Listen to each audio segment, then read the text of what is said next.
saludo nuevamente con la paz de nuestro Señor Jesucristo. Y hoy una vez más nos encontramos narrando una historia real, verdadera, verídica, basada en la vida real, que trata del pueblo de Dios, el pueblo de Israel. Y aunque no la podemos encontrar en la Biblia, pero la historia hace mención de ella, en donde los israelitas se enfrentarán en una guerra bélica contra Egipto, Siria y Jordania durante 6 largos días, en la cual el pueblo de Dios lleva todas las de perder, ya que las otras naciones lo superan en número, ejército y armamento. Veamos el desenlace de esta milagrosa y maravillosa historia titulada La Guerra de los 6 días en el siglo XX. Esta historia dará comienzo con un flashback o regreso al pasado para entrar en contexto de nuestra historia. Le invitamos a que se ponga cómodo porque vamos a comenzar.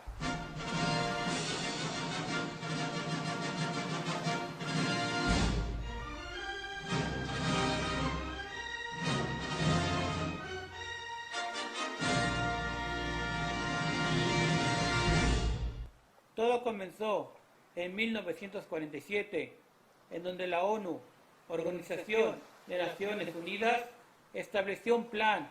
Después de considerar varias alternativas, propusieron poner fin al mandato británico y dividir Palestina en 2 estados, uno judío y otro palestino.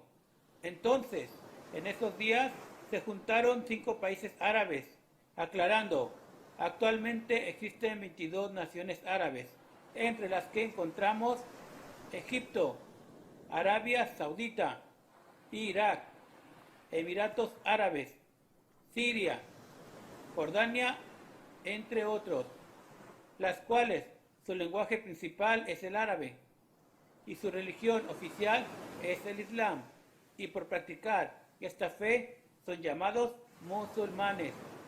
Mientras que por otro lado existe la nación de Israel y su religión oficial es el judaísmo, y por practicar esta fe son llamados judíos. Pero tanto un árabe como un israelita pueden practicar cualquier religión. Y después de esta pequeña nota, aclaración, explicación, bueno, mejor continuamos con nuestra historia. Estas naciones rechazaron el plan antes ya mencionado y atacaron al recién creado Estado de Israel como una nación soberana, lo que dio lugar a una guerra árabe versus israelí, que acabó con la victoria de los israelitas el 14 de mayo de 1948, el mismo día de su proclamación, y dando a su vez su independencia definitiva. En esta primera guerra árabe versus israelitas, desde el día de su independencia, los israelitas ganaron un poco más de territorio. Por su parte, Egipto se apropió de la Franja de Gaza y Jordania ocupó Cisjordania y parte de Jerusalén. Pasaron las horas, los días, las semanas. Bueno, para no hacérselo más largo, pasó el tiempo y entramos a una segunda guerra árabes versus Israel, en donde Gamal Abdel Nasser tomó el poder en Egipto en 1952, y durante esta guerra él era el líder árabe más importante del momento. Él era fundador del movimiento de países no alineados, el más prominente de los líderes revolucionarios de la izquierda en la región. El 26 de julio de 1956, Gamal Nasser nacionalizó el Canal de Suez, y poco después el país de Egipto bloqueó el Golfo de Aqaba.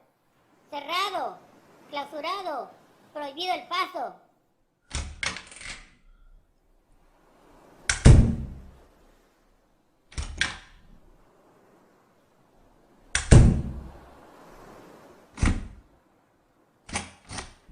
Continuamos con nuestra historia.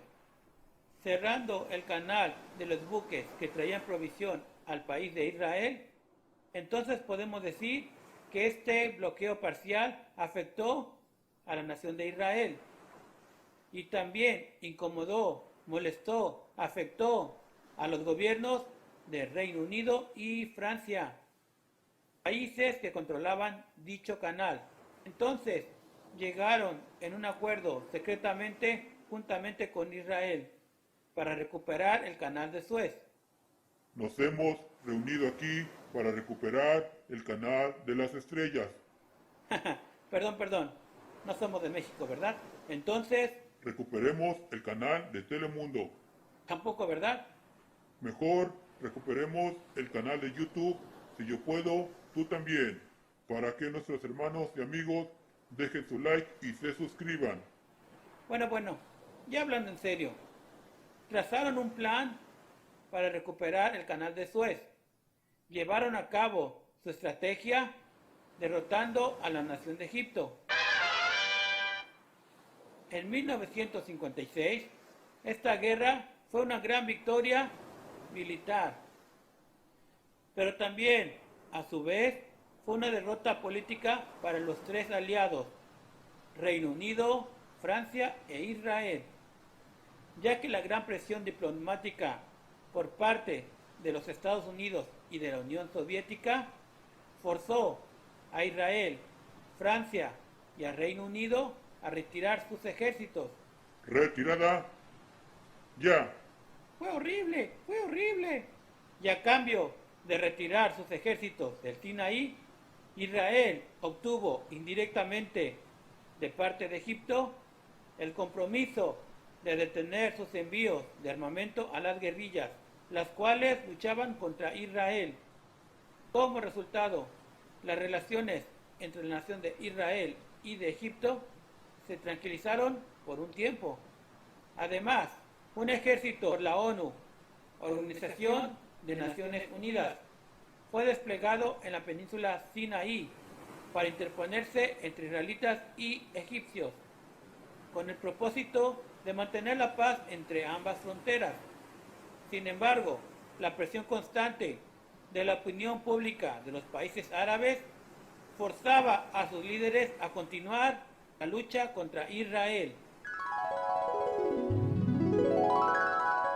Por otro lado, podemos decir que como parte de esta lucha, Egipto continuó apoyando las guerrillas e impulsó un militar con Siria en 1966, originando una tercera guerra árabes versus israelitas. Tanto Siria como Egipto estaban respaldados por la Unión Soviética, mientras que Israel estaba respaldado por Estados Unidos. En estos años también sucede una reconciliación entre el rey Hussein de Jordania y el presidente Gamal Abdel Nasser de Egipto, los cuales firman un pacto de defensa parecido al que ya se había firmado en 1966 entre Egipto e Siria.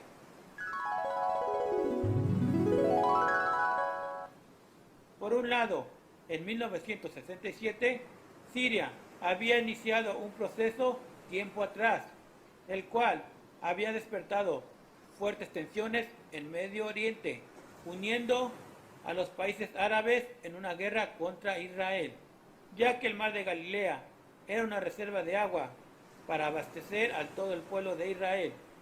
La mayor parte de los ríos que alimentan el mar de Galilea provienen de los altos del Golán, los cuales pertenecían a Siria en esos tiempos. Entonces, los sirios reclamaron parte de la expropiación y comenzaron a construir un canal, el cual desviaría los ríos que alimentan el mar de Galilea. Y por otro lado, el 17 de mayo de 1967, Egipto solicitó formalmente a la ONU, Organización de Naciones Unidas, la retirada de sus tropas. Batallón, firmes, ya. Marcar el paso, ya. Retirada, Ya. Y el último en llegar, paga la cena.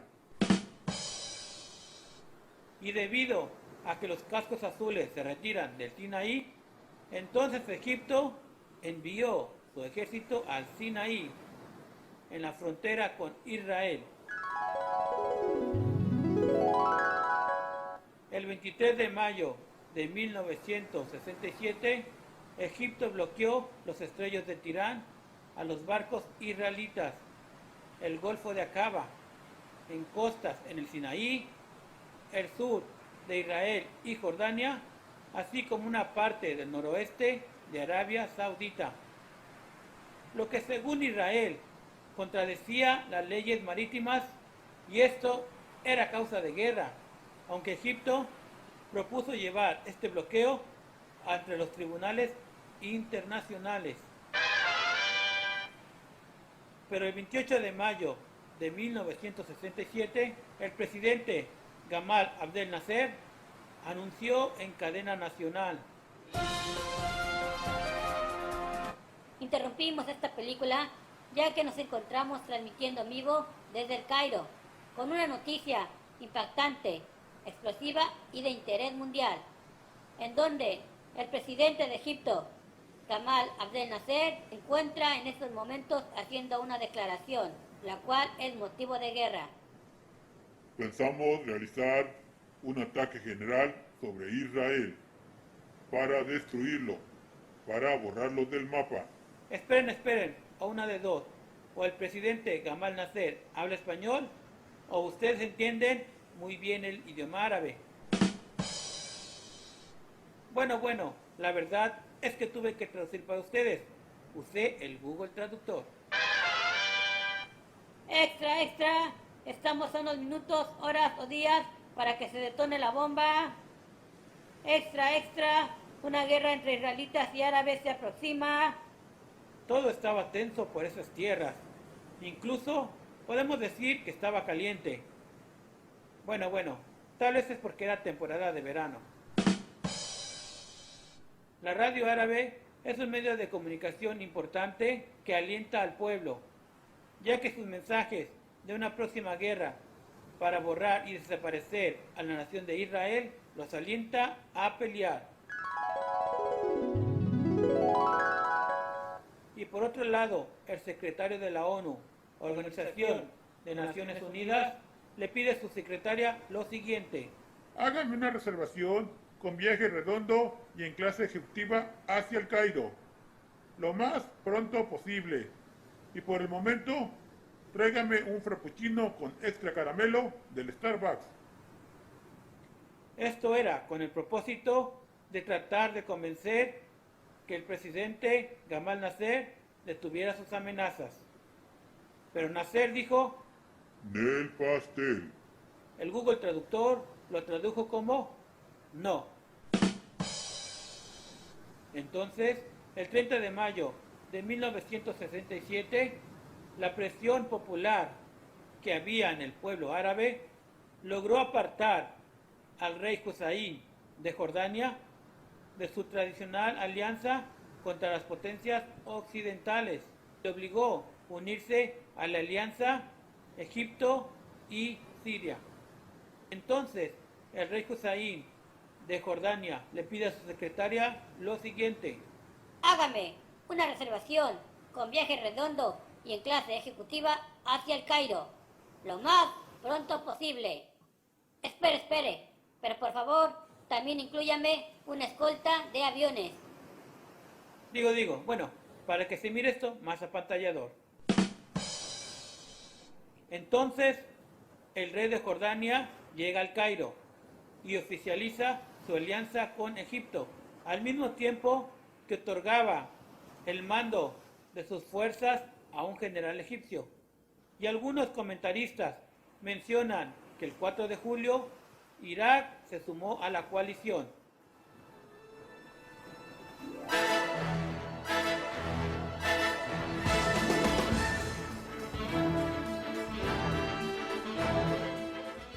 Al fin llega el verdadero momento, el gran enfrentamiento, donde comienza a ponerse todo emocionante. en donde la adrenalina comienza a fluir y llegan los momentos de suspenso, porque el enfrentamiento entre Israel versus árabes, o sea, Egipto, Siria y Jordania contra Israel, el pueblo de Dios.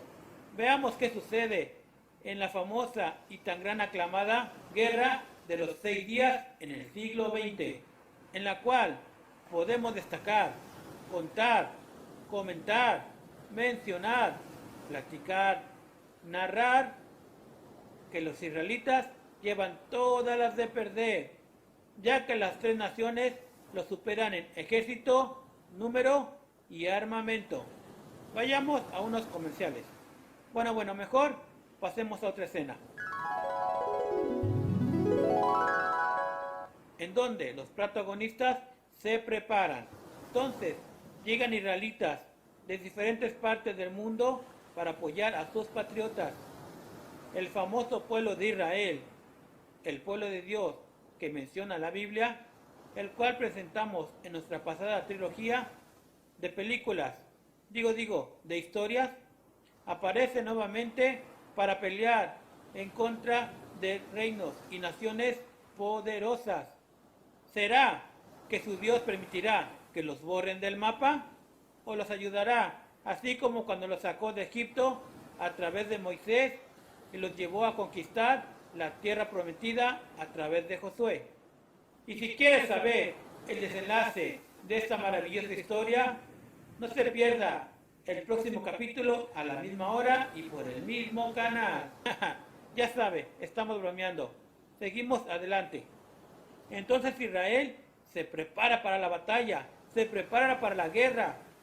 Aunque el gobierno de Israel no quería y temía esta guerra, los militares israelitas consideraban que era necesario atacar inmediatamente, ya que sin la ventaja de la sorpresa, Israel no sobreviviría. El primer ministro de defensa israelí, Moisés Dayan, algo así como Moisés y Adán, es broma, lo que pasa es que no sé pronunciar correctamente el nombre de Moisés Dayan. Él fue el encargado de dirigir la estrategia llamada Foco. Ya que la guerra era eminente, en primer lugar, los sirios que estaban tratando de desviar los ríos para que no hubiera suministro de agua en el mar de Galilea. En segundo lugar, Egipto, que había bloqueado el Golfo de Acaba, y esto a su vez impedía que los israelitas pasaran sus barcos. En tercer lugar, no se miraba nada claro que los ejércitos de la ONU, Organización de Naciones Unidas, hicieran algo, ya que no había una garantía de que ellos impulsarían una iniciativa internacional para resolver esta invasión. En cuarto lugar, otra prueba de que los árabes se preparaban para una guerra total contra Israel y que era eminente es que la prensa árabe preparaba al pueblo, a la opinión pública, para la guerra desde el mes de mayo, desde el Cairo y por otras emisoras árabes, en lo cual enfatizaban, animaban, prometían la muerte y el exterminio de Israel. Decían: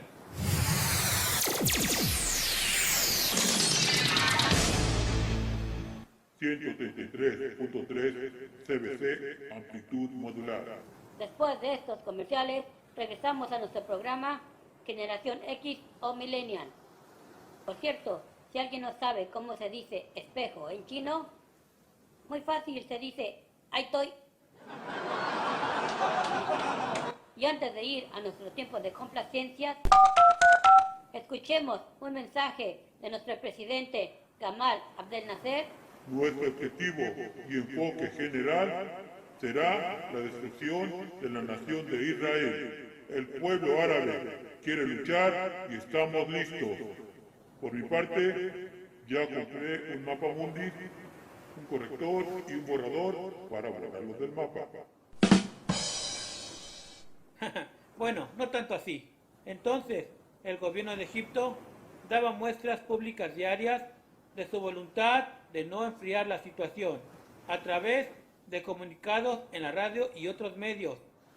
El presidente Gamal Nasser mostraba agresivas a través de sus palabras, las cuales decían que nada ni nadie podría interponerse entre los israelitas y él. En quinto lugar, Egipto desplegó 7 divisiones con 100.000 soldados y 1.000 tanques frente a la frontera israelita. Ellos ya estaban listos para atacar y entrar en la tierra designada para los israelitas. Entonces, Israel no tenía otra opción desde el punto de vista militar, y en la situación que se encontraba el pueblo de Israel, rodeado por un enorme ejército árabe que les superaba en soldados, armas, aviones y tanques. Entonces, los israelitas no tenían opción de especular si estaban o no estaban dispuestos a atacarles, ya que Israel carecía de profundidad estratégica para desplegar todo su armamento rápidamente. Esto sin mencionar que los sirios poseían los altos del Golán, los cuales los reposicionaban en una mejor ubicación estratégica para atacar al pueblo de Israel. En 1967, cuando se hizo inminente que la guerra estaba a la vuelta de la esquina, el mando de Israel llegó a la conclusión de que no debía permitirse que los árabes hicieran el primer movimiento. ¿Por qué? Por su propio peso, conseguirían una ventaja inicial, la cual Israel no podría afrontar. Entonces, el 4 de junio de 1967, autorizaron al primer ministro de Defensa que el ataque comenzaría alrededor de las 8 de la mañana, el 5 de junio de 1967. Por un lado, habían adoptado un señuelo en el cual aparentaban que los israelitas no estaban preparados para la guerra, ya que se encontraban de fiesta, celebrando, paseándose, divirtiéndose.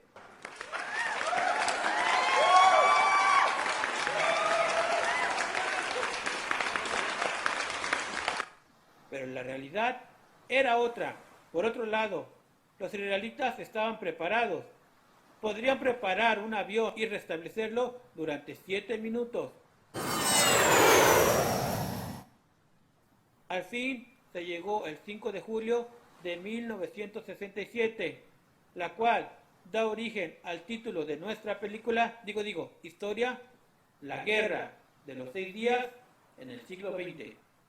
Veamos la estrategia o el análisis de los israelitas con su estrategia llamada Foco, la cual consistía en una serie de ataques a primera hora contra las bases aéreas egipcias para atrapar a los aviones egipcios en tierra a la vuelta de su tradicional primera ronda.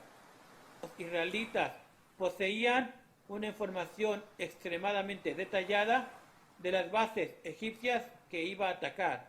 También podemos mencionar que llegó a disponer de una lista completa de todos los pilotos egipcios y sus rangos, así que la hora de ataque fue escogida para destruir el máximo número de aviones enemigos en tierra. Primer día.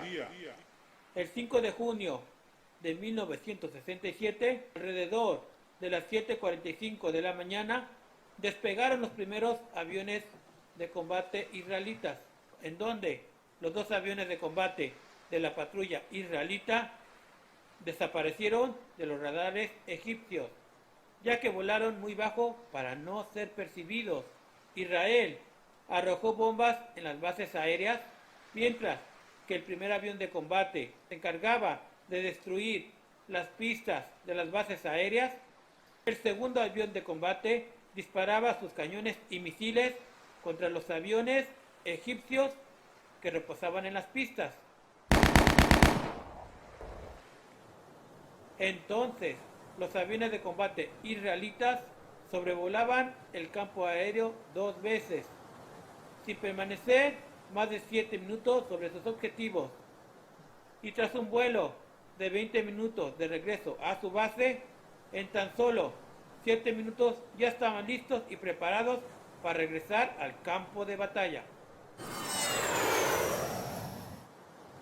y continuar destruyendo más bases aéreas, ya que de esa manera obtendrían el control aéreo y la supremacía aérea en los cielos.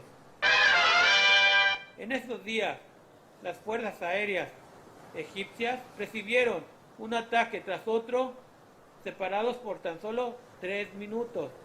Los primeros aviones egipcios en reaccionar y despegar fue alrededor de las 9:30 de la mañana, en donde 20 aviones de combate egipcios se enfrentaron a los aviones israelitas, pero tristemente fueron derrotados, ya que 4 aviones de combate egipcios fueron derribados y el resto de aviones de combate egipcios tuvieron que retirarse por falta de combustible, ya que sus bases aéreas estaban destruidas.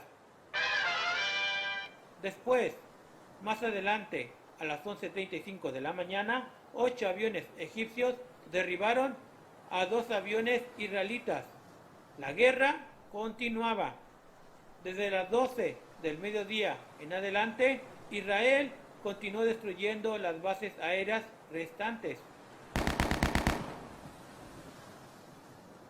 Entonces, recapitulando, desde la primera hora que Israel atacó en la primera oleada de aviones de combate, atacó 11 bases egipcias, cogiendo a las escuadras egipcias desprevenidas y en tierra. Los aviones de combate israelitas, tras volver a Israel y verificar el estado físico de los pilotos y recargar combustible y municiones en un lapso de tan solo 7 minutos, podemos decir que la segunda oleada atacó 14 bases egipcias, volviendo con pérdidas mínimas. Después de esa segunda oleada, tras al aterrizar en sus bases y volver a repostar, dio paso a una definitiva y demoledora tercera oleada de ataque con los aviones de combate israelí, la cual selló inapelablemente las esperanzas de las fuerzas aéreas egipcias, sirias y jordanias. En los diversos ataques israelitas durante la mañana del 5 de junio, Egipto perdió 286 de sus 420 aviones de combate, así como 13 de sus más importantes bases aéreas y también 23 estaciones de radar. Por otro lado, Israel perdió solamente 19 de sus 250 aviones de combate. Las graves pérdidas por los egipcios, tanto en aviones como en bases de lanzamiento de aviones, dieron a Israel la ventaja en los combates aéreos durante toda la guerra, lo que explica en gran parte el favorable desarrollo del conflicto para el bando israelí.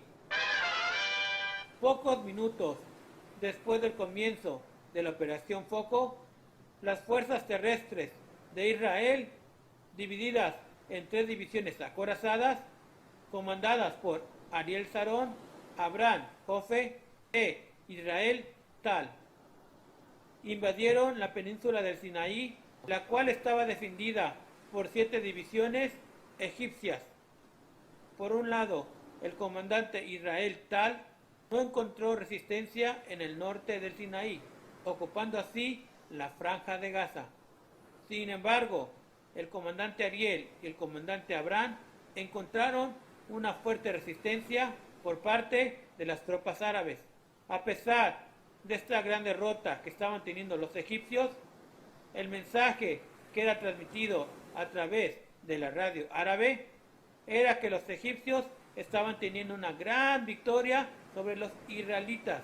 La verdad es que estaban siendo engañados y el pueblo se creyó de estas falsas noticias que alegraban y motivaban al pueblo árabe.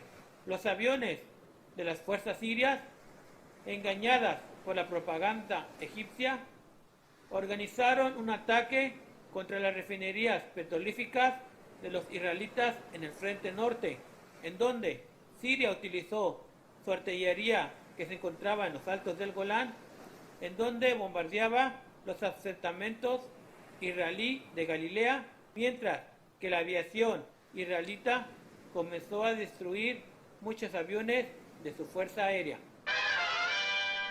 Por otro lado, en el frente central, Israel tenía la esperanza de que la participación de Jordania fuese simplemente testimonial y no llegase a producirse una confrontación real. Sin embargo, esta esperanza se vio defraudada cuando las tropas jordanas lanzaron alrededor de las 11:15 de la mañana una serie de bombardeos sobre la parte israelita, así como un ataque sobre los principales edificios, entre ellos la Casa de Gobierno, ya que las fuerzas aéreas jordanias intentaron ofrecer su apoyo aéreo, pero a las 12:30 del mediodía, la Fuerza Aérea Israelí atacó a las fuerzas jordanas, atrapándola en tierra y destruyéndola en gran manera. Incluso algunos comentaristas mencionan que cayó la fuerza iraquí. Día 2. En la mañana del 6 de junio de 1967, Israel avanzó por el centro de la península del Sinaí en una carrera por ocupar los principales pasos antes que las tropas egipcias lo hicieran, lograr así su captura en todo el frente sur. Los principales centros de mando egipcios se rindieron, permitiendo ocupar a Israel totalmente la franja de Gaza, ya que el plan egipcio era defender la península del Sinaí y el Cairo. Es por eso que anteriormente le habían pedido a la ONU, Organización de Naciones Unidas, que retiraran sus tropas para que los egipcios ocuparan dicho lugar. Pero el presidente Gamal Nasser a última hora cambió esta estrategia y le ordenó al ejército egipcio que se concentraran a lo largo de la frontera israelí con el propósito de preparar la invasión. Esta nueva maniobra los envió a un terreno que ellos no conocían, los cuales no habían sido entrenados. Entonces, los israelitas aprovecharon esto. Cuando los egipcios se encontraban atrincherados en el Sinaí, ya que les habían ordenado que abandonaran esas posiciones y que se trasladaran y se ubicaran atrincherándose en otra nueva posición para atacar a los israelitas. Los soldados egipcios ni se molestaron en atrincherarse, ya que no se sentían motivados, no estaban bien dirigidos, y esas nuevas instrucciones los desmoralizaron. Y cuando llegó el ejército israelí, ellos ya no estaban preparados, no se encontraban en modo de batalla, ya ni siquiera se encontraban atrincherados. Fue horrible, fue horrible. Y esto fue favorable para el ejército israelita. También podemos narrar, platicar, decir, contar, mencionar que las unidades de paracaidistas preparaban para el asalto al centro histórico de la vieja ciudad de Jerusalén. Algunos comentaristas mencionan que las fuerzas aéreas israelitas atacaron contra la base iraquí H-3, probablemente la última esperanza jordana de recibir cobertura aérea para el resto de la guerra. Por otro lado, en el norte, Siria continuó con sus ataques contra los núcleos israelitas, pero se negó a enviar ayuda, tropas en auxilio para Jordania. Día 3. Con la captura de Sarm por parte de unidades de la Marina y paracaidistas, Israel logró reabrir los estrechos de Tirán e inmediatamente declaró un estatuto de agua internacional de libre paso para los barcos mercantes. Al mismo tiempo, las tres divisiones israelitas del Frente Sur apresuraron su marcha y llegaron a alcanzar el Canal de Suez. Al acabar el día, toda la península del Sinaí, excepto parte de la costa occidental, estaba bajo el control israelita. En el frente central se produjo uno de los hechos más significativos de toda la guerra, cuando la brigada de paracaidistas del general Mordechai ocupó la ciudad de Jerusalén, incluyendo el Muro de los Lamentos, el Monte del Templo o explanada de la Mezquita. Por otro lado, asimismo, las divisiones israelitas en Cisjordania ocuparon algunas ciudades, llegando incluso a cruzar el río Jordán. Día 4.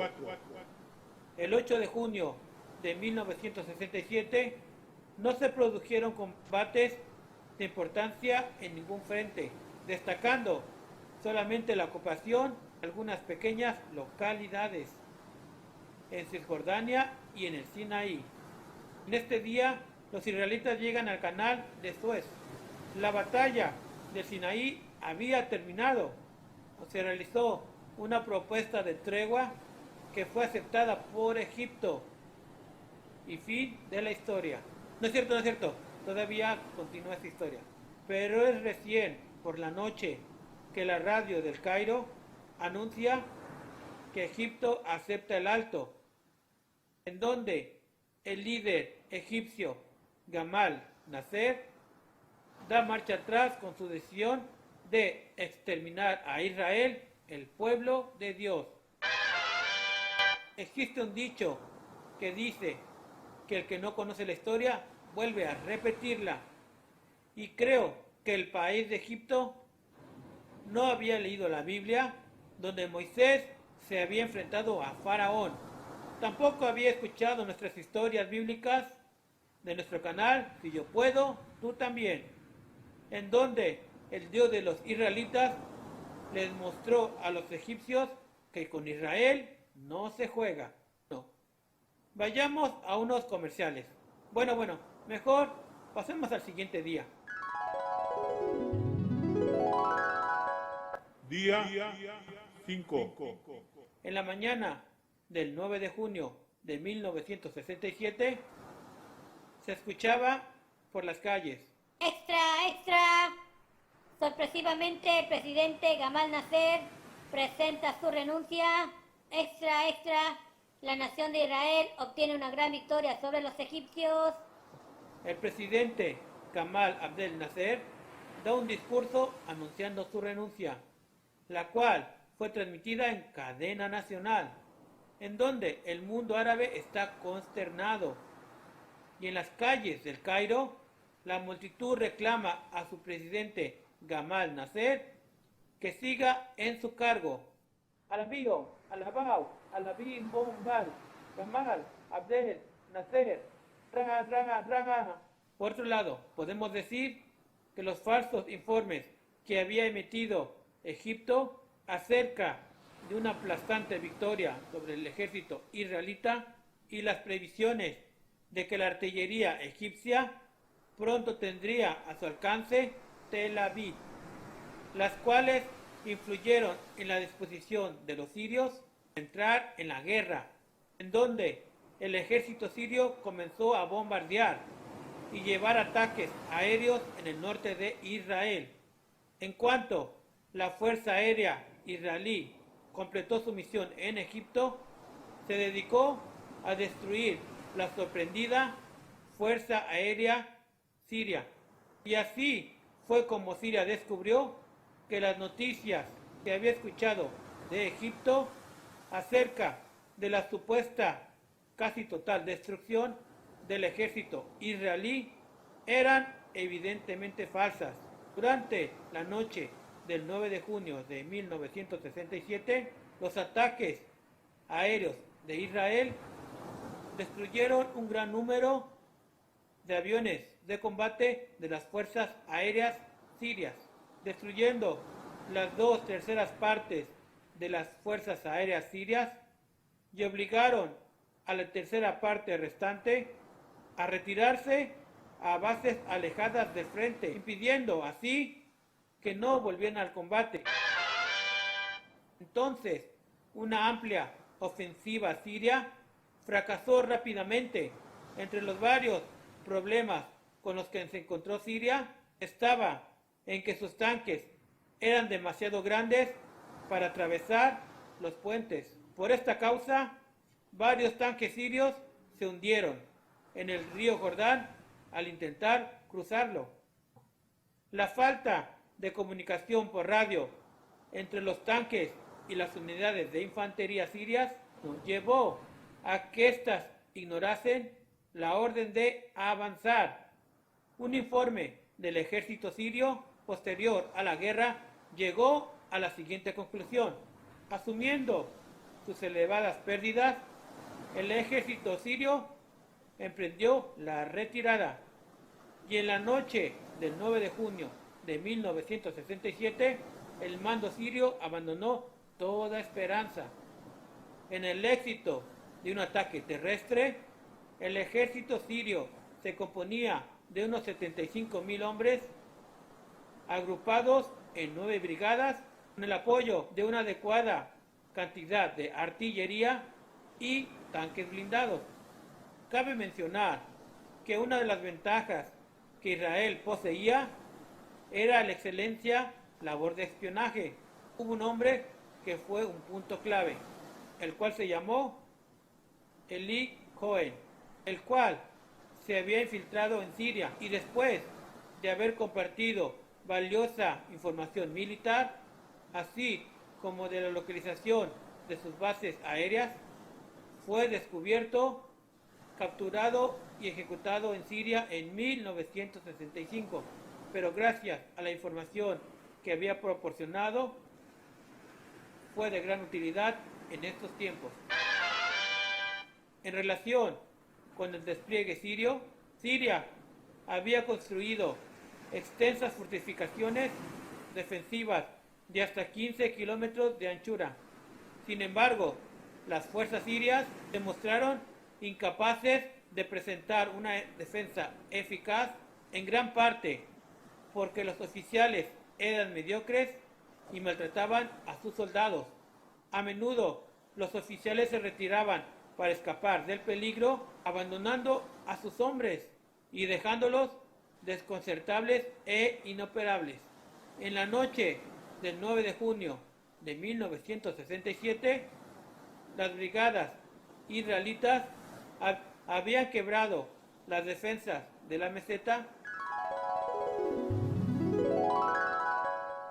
Día 6. El 10 de junio de 1967, ante la retirada de las fuerzas sirias, las divisiones israelitas pudieron avanzar en todo el frente. Los grupos del centro y del norte se unieron en un movimiento de pinza en la meseta, pero se encontraron con el territorio abandonado. Varias unidades fueron reunidas para subir a los altos del Golán desde el sur para encontrar las posiciones enemigas prácticamente abandonadas. Durante el día, las unidades israelitas se detuvieron después de la obtención del campo de maniobra. Entre sus posiciones, una línea de colinas volcánicas en el oeste y en algunos lugares las tropas israelí avanzaron. Después de un acuerdo del cese al fuego, no quiere decir que llevaban antorchas de fuego, más bien se referían a que pararan de disparar, de atacar. Israel comenzó a ocupar posiciones estratégicas hacia el este.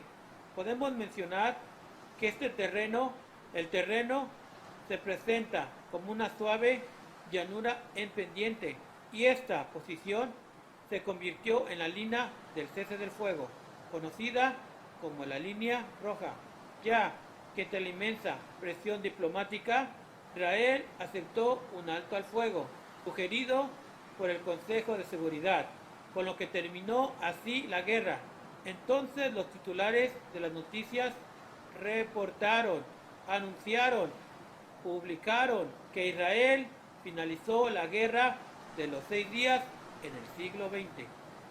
Habiendo aumentado su territorio considerablemente, con la incorporación de los altos del Golán, Cisjordania, incluyendo Jerusalén Oriental, la Franja de Gaza y la península del Sinaí.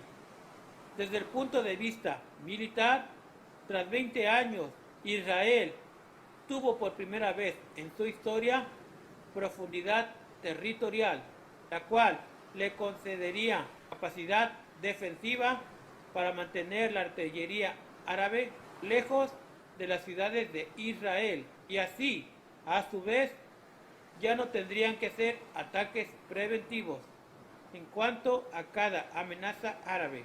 Entonces, Israel mostró en el plano psicológico a sus vecinos árabes su capacidad militar y su voluntad para utilizarla. En resumen, en 6 días, Israel derrota el mito de Gamal Abdel Nasser y venciendo a 3 países árabes, los cuales lo superaban en armamento y ejército, los cuales amenazaban su existencia. Entonces, los israelitas establecen por sí mismos sus fronteras en el canal de Suez, en los altos del Golán, extendiendo su territorio, obteniendo Jericó, Judea, Samaria, Jerusalén, el Sinaí, entre otras ciudades, y vivieron felices para siempre. Espera, la verdad es que no vivieron felices para siempre, ya que años después las guerrillas Israel versus árabes continuarían, pero se llegará un día, un momento, en donde muchas naciones rodearán a la nación de Israel para exterminarlo, para borrarlo definitivamente del mapa para siempre, en donde el pueblo se va a encontrar en graves problemas, pero su Dios vendrá una vez más a rescatarlos, a salvarlos, juntamente con su iglesia. Y el pueblo de Dios, el pueblo de Israel, tendrá la más grande victoria y milagrosa que se llevará en Armagedón. Y colorín colorado, este cuento, no podemos terminar así. Les recuerdo que no es un cuento de hadas, más bien es una historia basada en la vida real, la cual no aparece en la Biblia, pero sí la puede encontrar en los libros de historia, que hacen referencia al pueblo de Dios, al pueblo israelita. Y para conocer más de ellos, próximamente en pantalla pequeñita, o sea, en tu teléfono, tendrán otras historias bíblicas, las cuales serán la precuela de José el soñador, de Moisés el comandante de Israel y de Josué un gran conquistador. Próximamente por este canal, si yo puedo, tú también. Y ya sabe que nuestra oración es que Dios lo bendiga rica y abundantemente hoy y siempre. Los saludo con la paz de Cristo. Para todos aquellos que no me conocen, soy el hermano Luisito. Me han diagnosticado como legally blind, o sea, traducido, legalmente ciego. Pero todavía puedo ver luces y sombras. Y algo sí puedo decir es que aquí la mayoría sí me conoce. Si yo les preguntara cuántos conocen el amor, sé que la mayoría diría que sí.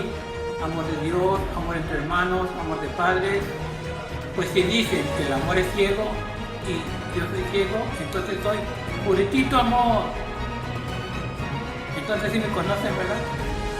Les doy la bienvenida a todos ustedes a este canal y es nuestro deber predicar el Evangelio, hablar de Jesús y enseñar del reino de los cielos.